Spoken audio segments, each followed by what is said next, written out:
नमस्कार नमस्कार नमस्कार. आज की ना मी तुम्हाला एक गोष्ट सांगणार आहे. माझी आजी मला लहानपणी जशी गोष्ट सांगायची अगदी तशीच.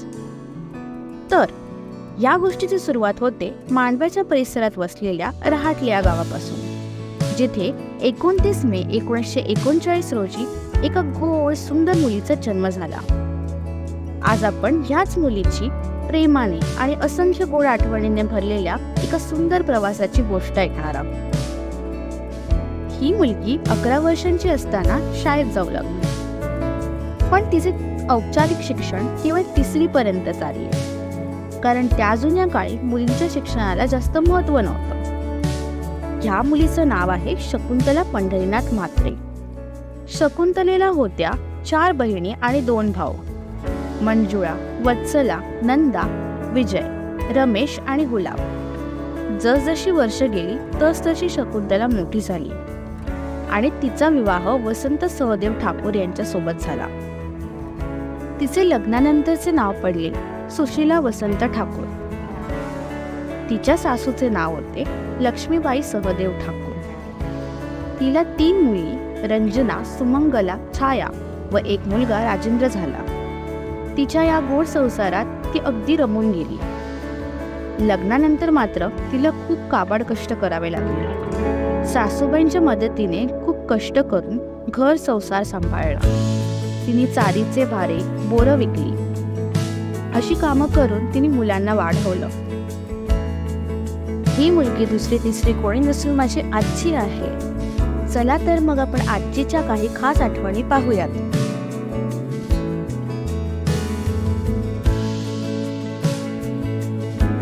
Hello guys, happy Diwali. Happy Diwali.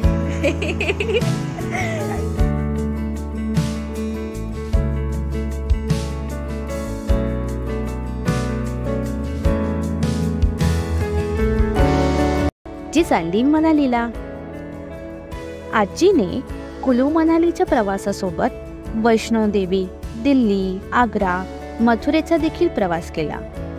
आजीचा जोश तरुणांना लाजवण्यासारखा होता. आजी घोडा किंवा पालखी काही न घेता वैष्णोदेवीला 14 किलोमीटर डोंगर चढली, पण तिने रोहतांग पासचा प्रवास -डिग्री असून सुद्धा सहजपणे पूर्ण केला. आजीला फिरायला खूप आवडतं, पण तुम्हाला माहितीये का तिला सगळ्यात जास्त काय आवडतं? अर्थातच आईस्क्रीम.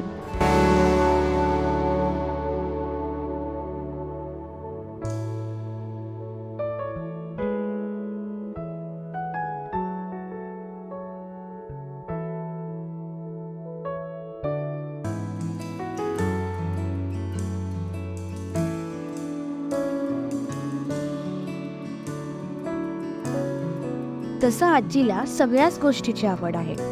विणकाम म्हणू नका, वाचन म्हणू नका, नाच म्हणू नका. गणपतीत आम्ही एकत्र आलो की आजी गाणं बोलते आणि बाबा ढोलक वाजवतो.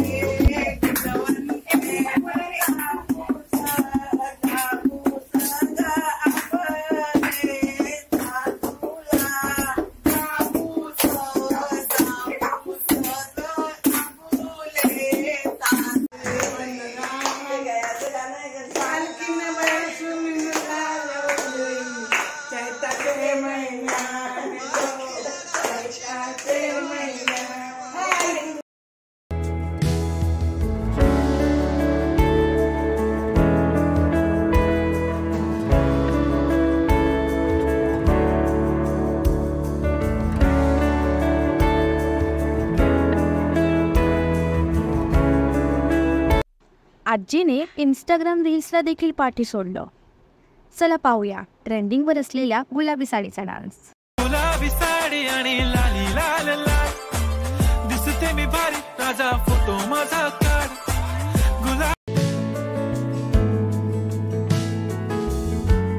आजीच्या हाताला छान चव. तिला सगळ्यांना खाऊ घालायला खूपच आवडतं. मला विचाराल तर मला तिच्या हातचा चिंबोरी मसाला आणि मस्तपैकी कोलंबी आणि तांदळाची खीर खूपच आवडते. लहानपणी आजी डोंबिवलीला आली की आजीला आम्ही मुद्दामच सांगायचो, अगं आजी, आज जेवण ना चांगलं नाही बनवत, तू बनवशील का ग आज?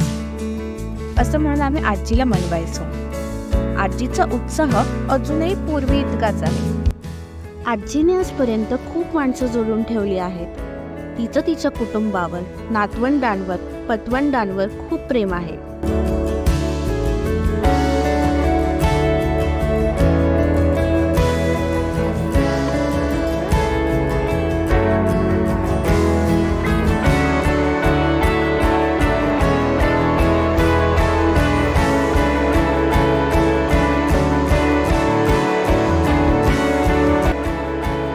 आपण आमच्या आनंदात सहभागी झाल्याबद्दल सर्वांचे खूप खूप आभार.